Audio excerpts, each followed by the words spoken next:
Hello friends, कैसे हैं आप लोग। स्वागत है हमारे यूट्यूब चैनल एसएससी एग्जाम 22 में। तो पिछले क्लास में हमने सैयद वंश को समाप्त किया था और आज एक दिल्ली सल्तनत पर नए राजवंश का उदय यानी उत्थान हो रहा है। तो लोधी वंश, किस वंश का स्थापना हो रहा है? लोधी वंश का। तो लोधी वंश का संस्थापक कौन? बहलोल लोधी। किसने? बहलोल लोधी। लोधी वंश का संस्थापक बहलोल लोधी। और बात करते हैं लोधी वंश में प्रमुख कितने शासक हुए थे। तो प्रमुख 3 शासक हुए थे। किसने? प्रमुख 3 शासक हुए थे। कौन कौन? बहलोल लोधी, जिनका शासनकाल 1451 से 1489 तक के रहा। दूसरा है सिकंदर लोधी, जिनका शासनकाल 1489 से 1517 तक के रहा था। तीसरा है इब्राहिम लोधी, जिनका शासनकाल 1517 से 1526 तक के रहा। तो हम ये तीनों के काफ़ी बारीकी से आप लोगों को बताएंगे। काफ़ी मज़ेदार एवं शानदार टॉपिक है। तो दिल्ली के किस सुल्तान ने चांदी के बहलोल सिक्का जारी किया था? तो बहलोल लोधी ने। किस सुल्तान ने? बहलोल लोधी ने चांदी का बहलोल सिक्का जारी किया था।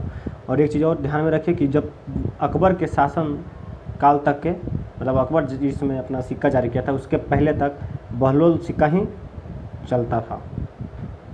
बहलोल लोधी ने सबसे पहले कहाँ आक्रमण किया था? तो जौनपुर शहर पे। कहाँ? जौनपुर शहर। जौनपुर शहर मानी जौनपुर के किस वंश पे किया था? तो सार्की वंश पे। कहाँ? सार्की वंश पे आक्रमण किया था। कहाँ? सार्की वंश पे।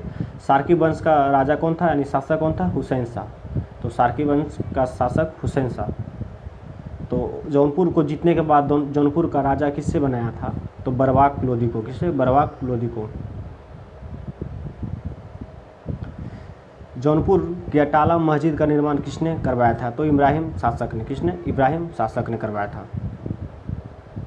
कब? 1408 ईस्वी में करवाया था। जौनपुर के अटाला मस्जिद का निर्माण का शुरुआत यानी आरंभ किसने करवाया था? तो फिरोज शाह सार्की ने करवाया था। किसने? फिरोज शाह सार्की ने। सार्की वंश के लोगों ने करवाया था, जो कि 1493 में इसका स्थापना हुआ था, यानी शुरुआत हुआ था। और पूरा कब हुआ था? 1408 में, 1393 में शुरुआत हुआ था।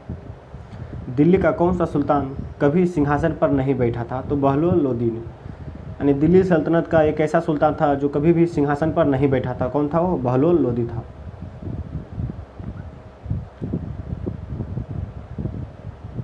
बहलोल लोधी था। दिल्ली का कौन सा सुल्तान जो अपने सरदारों को खड़ा देखकर स्वयं खड़ा रहता था? तो बहलोल लोधी। ये अपने सरदारों के प्रति काफ़ी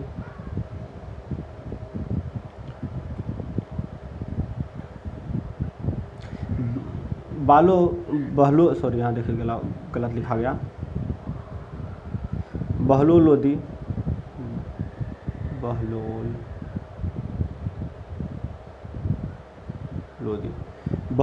अपने सरदारों को क्या कहकर पुकारा करता था? तो बहलोल लोधी अपने सरदारों को मकसद-ए-अली कहता था। क्या? मकसद-ए-अली कह के पुकारा करता था। यानी जितने भी इसके सरदार थे सभी को क्या? मकसद-ए-अली कह के पुकारा करते थे। तो बहलोल लोधी का अंतिम सैन्य अभियान कहाँ रहा? तो ग्वालियर पे।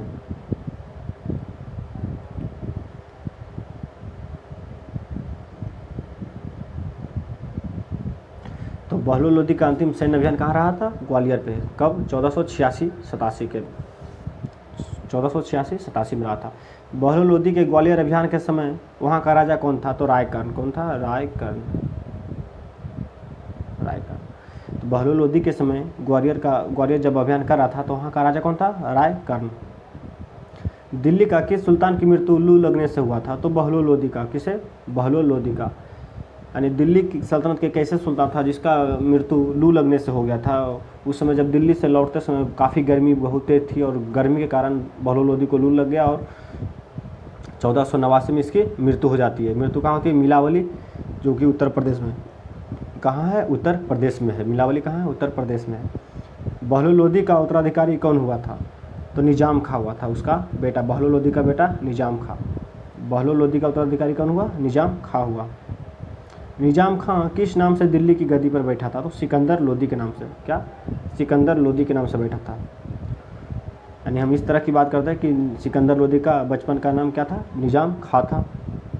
एग्जाम में क्वेश्चन किसी तरह आ सकते हैं, सभी VVI क्वेश्चन है, सिकंदर लोदी का शासनकाल कब से कब तक रहा था? तो 1489 से 1517 तक का रहा था। कब से? 1489 से 1517 तक के रहा था। आगरा शहर किसने बसाया था? तो सिकंदर लोदी ने। किसने? सिकंदर लोदी ने। आगरा शहर किसने बसाया था? सिकंदर लोदी ने बसाया था। कब? 1504 में। सिकंदर लोदी ने आगरा को अपनी राजधानी कब बनाया था? तो 1506 में। कब? 1506 में बनाया था। यानी 14 में बसाया और 15 और 6 में अपनी राजधानी बना लिया, दिल्ली से हटाकर आगरा। दिल्ली के किस सुल्तान ने मुसलमानों को मुहर्रम में तजिया निकालने पर रोक लगाया था? सिकंदर लोदी ने। किसने? सिकंदर लोदी ने। यानी मुहर्रम में जो तजिया निकाला जाता है तो उस पर रोक लगा दिया गया था। तो किसने लगाया था? सिकंदर लोदी ने। दिल्ली के कौन सा सुल्तान मुस्लिम महिलाओं को पीर और मज़ारों पर जाने से रोक लगाया था? यानी मज़ार यानी जो आदमी यानी किसी को मृत्यु हो जाता है तो उस मतलब जहाँ उन लोगों को दफनाया जाता था उसे मज़ार कहा जाता है। पीर यानी जैसे हम लोग मंदिर है उसी से मस्जिद समझ रखिए। तो पीर एवं मज़ारों पे जाने से रोक लगाया था सिकंदर लोदी ने। किसने? सिकंदर लोदी ने। दिल्ली का कौन सा सुल्तान हिंदुओं को यमुना नदी में नहाने से रोक एवं बाल मुड़वाने पर रोक लगाया था? सिकंदर लोदी ने। किसने? सिकंदर लोदी ने।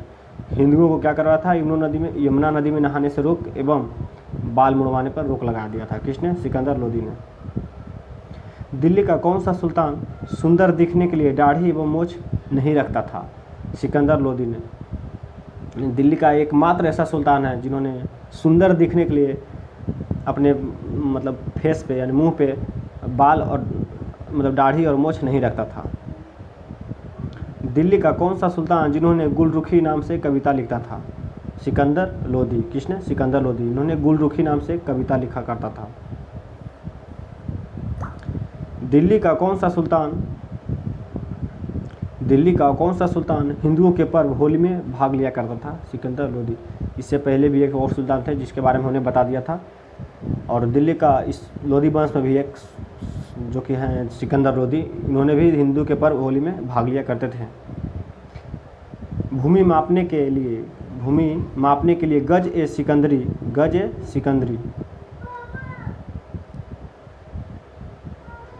भूमि मापने के लिए गज ए सिकंदरी का प्रयोग किसने किया था? तो सिकंदर लोदी। यानी भारत में सबसे पहले भूमि नापने का जो पैमाना लागू किया था आया था तो किसके द्वारा हुआ था? सिकंदर लोदी के द्वारा हुआ था। किसने? सिकंदर लोदी के द्वारा। दिल्ली का कौन सा सुल्तान हिमाचल प्रदेश के नगरकोट के ज्वालामुखी मंदिर जो था उसे तोड़वा कर उसके ईंट पत्थरों को गाय के मांस तोलने के लिए कसाईयों को दे दिया था? तो सिकंदर लोदी ने ऐसा काम किया था। ज्वालामुखी मंदिर जो था,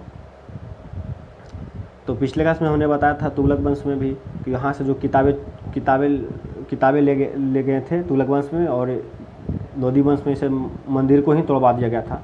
तो जब टूटने के बाद उसके जो ईंट पत्थर थे उसे कसाईयों के पास दे दिया गया था। उसे मतलब यानी तौलने के लिए जो बटखारा होता था और वही माप करने के लिए कसाईयों को दे दिया गया था। तो किसने दिया था? सिकंदर लोदी ने। सिकंदर लोदी का शासनकाल कब से कब तक चला था? तो 1489 से 1517 तक के 1489 से 1517 तक के चला था। लोदी वंश का महान शासक सिकंदर लोदी। और ये भी ध्यान में रखना कि दिल्ली सल्तनत का भी महान शासक सिकंदर लोदी ही रहा, क्योंकि इसके बाद इब्राहिम लोदी जो आता है कुछ खास नहीं रहता। तो दिल्ली सल्तनत का सबसे महान शासक सिकंदर लोदी और लोदी वंश का भी महान शासक सिकंदर लोदी। सिकंदर लोदी का निधन यानी मृत्यु कब हो जाता है? 1517 में। कब? 1517 में। सिकंदर लोदी का उत्तराधिकारी कौन होता है? इब्राहिम लोदी। कौन? इब्राहिम लोदी। दिल्ली के किस सुल्तान की मृत्यु गले की बीमारी के कारण हो जाता है? तो सिकंदर लोदी का। किससे? सिकंदर लोदी का गले में बीमारी हो जाता है जिसके कारण मृत्यु हो जाती है। अपने सरदारों के प्रति किसने कहा था? यदि मैं सरदार को कह दूं कि गुलामों को पालकी में बैठाकर कंधे पर लाओ तो हमारे सरदार यह काम करने के लिए तैयार रहेंगे। सिकंदर लोदी। यानी इससे ये भी साबित होता है कि जिस तरह बहलोल लोदी ने अपने सरदारों को प्रति निष्ठा दिखाया करते थे, उसी तरह सिकंदर लोदी भी अपने सरदारों के प्रति काफ़ी निष्ठा दिखाया करते हैं। इब्राहिम लोदी का शासनकाल कब से कब तक रहा था? तो 1517 से 1526 तक। इब्राहिम लोदी का शासनकाल कब से कब तक रहा? 1517 से 1526 तक। लोदी वंश का अंतिम राजा इब्राहिम लोदी था। कौन? इब्राहिम लोदी। दिल्ली सल्तनत का अंतिम सुल्तान इब्राहिम लोदी रहा। कौन था दिल्ली सल्तनत का सबसे अंतिम सुल्तान? इब्राहिम लोदी। इब्राहिम लोदी ने ग्वालियर पर आक्रमण कब किया था? 1518 में। कब? 1518 में किया था। देखिए ये जो क्वेश्चन है पूरा VVI क्वेश्चन है, ये BPSC में पूछा गया क्वेश्चन है। खतौली का युद्ध किसके किसके बीच हुआ था? खतौली का युद्ध किसके किसके बीच हुआ था? तो राणा सांगा और इब्राहिम लोदी के बीच, राणा सांगा और इब्राहिम लोदी के बीच हुआ था, जिसमें राणा सांगा जीत गए थे और इब्राहिम लोदी की हार हुई थी। और इसी हार के बाद राणा सांगा और लोदी में गहरी दोस्ती हो जाती है। क्या हो जाती है? दोस्ती हो जाती है। क्या दोस्ती हो जाती है? इब्राहिम लोदी के सरदारों का नाम क्या क्या था? और इब्राहिम लोदी ने उसे सरदार के पद पे नियुक्त कर देते। किसे? राणा सांगा को। इब्राहिम लोदी के सरदार का नाम क्या था? राणा सांगा, दौलत खां लोदी और आलम शाह। आलम शाह जो है चाचा हुआ करते थे। किसका? इब्राहिम लोदी का चाचा। बाबर को भारत पर आक्रमण करने का निमंत्रण किसने दिया था? राणा सांगा ने। किसे? राणा सांगा, दौलत खां और आलम शाह लोदी ने दिया था। किसे? पानीपत की पहली लड़ाई कब हुआ था? पानीपत की पहली लड़ाई 21 अप्रैल 1526। कब? 21 अप्रैल 1526 को हुआ था। पानीपत की पहली लड़ाई किसके किसके बीच हुआ था? बाबर और इब्राहिम लोदी के बीच, जिसमें बाबर का विजय हुआ था और इब्राहिम लोदी की हार। किसका विजय हुआ था? बाबर का विजय और इब्राहिम लोदी की हार हुई थी। दिल्ली के किस सुल्तान की मृत्यु युद्ध स्थल पर हो गया था? यानी दिल्ली के से पहले सुल्तान थे जिसकी मृत्यु युद्ध स्थल पे ही हो गया था? इब्राहिम लोदी का। दिल्ली सल्तनत का पतन किस युद्ध के बाद हुआ था? तो पानीपत की पहली युद्ध के बाद, पानीपत की पहली लड़ाई के बाद हुआ था। पानीपत की पहली लड़ाई। भारत में मुगल साम्राज्य की स्थापना किसने किया था? बाबर। किसने? बाबर। कब? 1526 में। कब? 1526 में।